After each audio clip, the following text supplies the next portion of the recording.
So now let's talk about 8 strategies that you can use to make people stop their scroll and actually become a lead or a buyer in less than 60 seconds. So the first here is going to be somebody commenting on a post or a reel. It could be any kind of post, but the idea here is that they comment a specific word or phrase. And a couple of tips I'm going to give you right now on this that are not in my slides. Firstly, we find that when we use words or phrases that are less than 7 characters, we get the best results. Sometimes we'll make exceptions for that if the word that we're using is super aligned to the brand or just makes a lot of sense. Some of the most popular and most effective words that we use are ones like strategy, blueprint, ebook, freedom, these things that are a little bit more aspirational. So it may not be the exact name of your offer, but it's something that encourages people to engage with your post because they want more of that thing. Health as another example. And so we find that the best content and the best kind of call to actions fall under the 3 buckets of either health, wealth, or relationships, which is why those words feel a little bit more aspirational. Then we have replying to a story. So when we reply to a story, we have the same strategy of having people share a specific phrase or word. Again, same parameters like I mentioned before, 7 characters ideally, something that's easy to spell and something that's either aspirational or an acronym for your business or a word that people associate with your business. Now, these can be as simple as taking a picture of what's going on during your day and then adding a little bit of text to say, by the way, reply back this to get access to whatever offer you have. It could also be something a little bit more designed and manufactured, if you will, which is that if you have a designer on your team or if you want to create some assets ahead of time, then you can do something a little bit more intricate where you might even have a story sequence. In fact, Instagram has shared that stories that have 3 stories in a row, so a story sequence, tend to perform significantly better than single stories on their own. And it makes sense, right? Because you're kind of in a sense following along a certain plot line, even if it's something very simple. And so if you can have 3 stories about your offer and then at the end tell people, and by the way, if you want to get access to this, you want to solve this problem that I've been talking about, then reply back with this. That will allow you to get a lot more people opting in. Now, our third one here is going to be your bio. So this is one that I think is fairly underutilized in the community, the small community of, chat marketing, which is being able to actually showcase what you have promoting at the time, whether it's a launch or an evergreen promotion that you're doing inside of your bio. Because what happens in the user journey is that when you know that someone is promoting something, or you know that you've been wanting to buy something from a business for a while, you might go to their social media and then your initial thought might be, let me go either comment on a post or DM them to ask a question. Maybe you're going to go to their website or try to email them. But these days, a lot of people try to get questions answered on social. So when they come to your profile and they see immediately a little bit of guidance around what they should do in order to get the offer that they've been thinking about, then this allows us to collect people and just reroute them. So it's decreasing support inquiries, it's increasing your lead flow, and it's ultimately also letting people know what you have going on if they haven't come through that more common user journey. Now, in our next strategy right here, we have story tags. So story tags are a really powerful way, especially if you have a podcast or a show or you speak a lot. In fact, right now, if you were to tag me in a story as you take a photo of the fact that you're watching this summit right now and you say, this was a great session, or like, I learned XYZ from this, then that would now trigger a response from my Instagram at Natasha T. Willis to then have a customized campaign actually at the most advanced level for what I might provide to you based on either information I already have or information I can gather.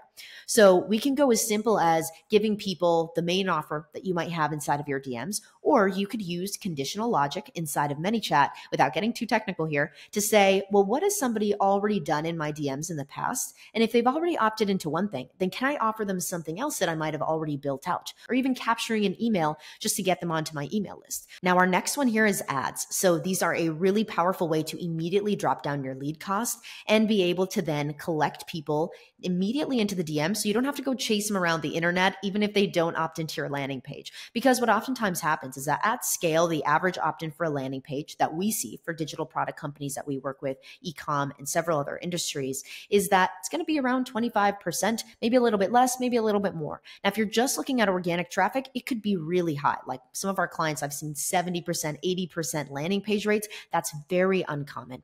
Usually, and if you're looking at cold paid traffic, it's going to be much, much lower than that.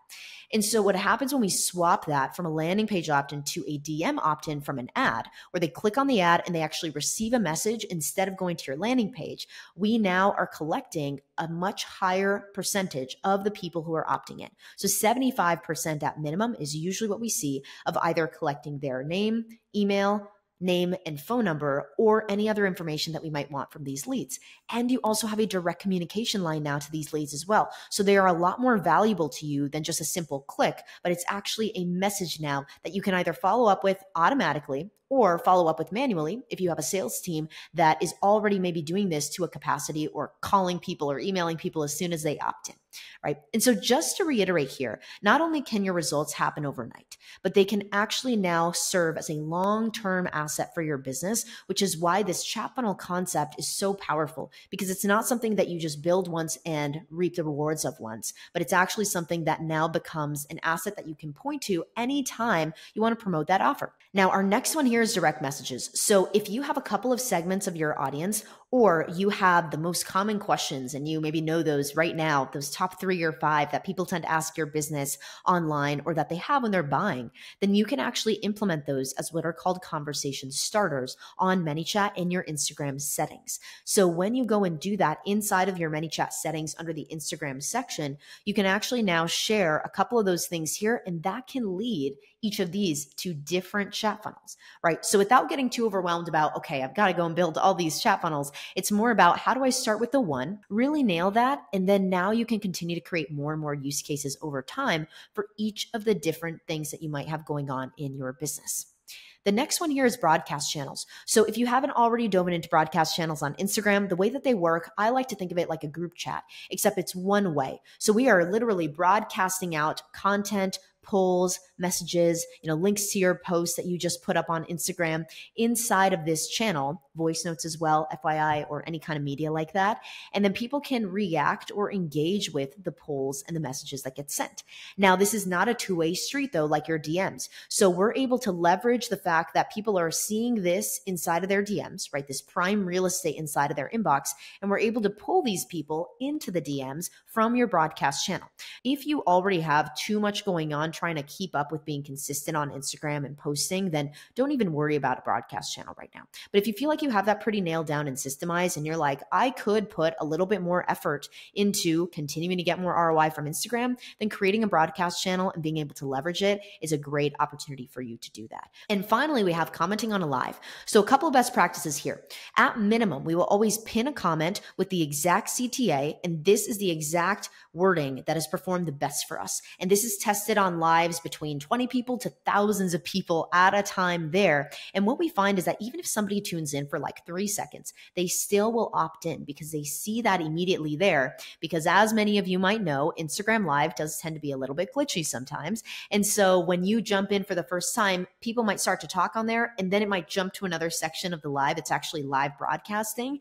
But as long as they see the CTA down there, you're still collecting leads. So we typically find we're able to capture from somebody commenting on a live all the way to giving us their email in the DMs, 85% of those people. So it's a much more effective way to collect leads from your lives, as opposed to telling them, hey, I've got this great thing, check out the link that I've pinned in my comment here, or go check out the link on my profile. Instead, all we have to do is tell them to comment the specific word, and now they can get opted into your process. So everything that I've showed you so far have only resulted in more discoverability, more virality, and more people reaching out about doing business with the accounts that we work with. Again, these are accounts between 10K to 45 million followers. And so we've seen quite a wide variety of both B2C, meaning business to consumer businesses, and also B2B businesses that have thrived with everything that I've shown you so far. So we have not seen a decrease at all in engagement or audiences getting burnt out by you using these strategies or people not liking the automation. Of course, there's always going to be people who are more resistant to that change in your audience, but we typically see it's less than 1% of people that actually share negative feedback because it's something new. And so because this is something new, you're always going to get a little bit of resistance, but be reassured that the resistance is going to be very minimal because the priority that consumers have right now, like I mentioned, of the convenience, of being delighted, of the speediness, all of that gets delivered in such an obvious way inside of the DMs that people are appreciative of that and they're happy to receive that experience instead of having to wait for you to manually reply to them days or weeks later, or having to go to your link in bio and maybe the link is missing or the page loads slowly or all these things that can come up. This is just a better way of doing things. This is the evolution of what is possible with lead generation and sales that actually benefits not just you as the business, but actually the consumers as well and anybody who wants to buy from you.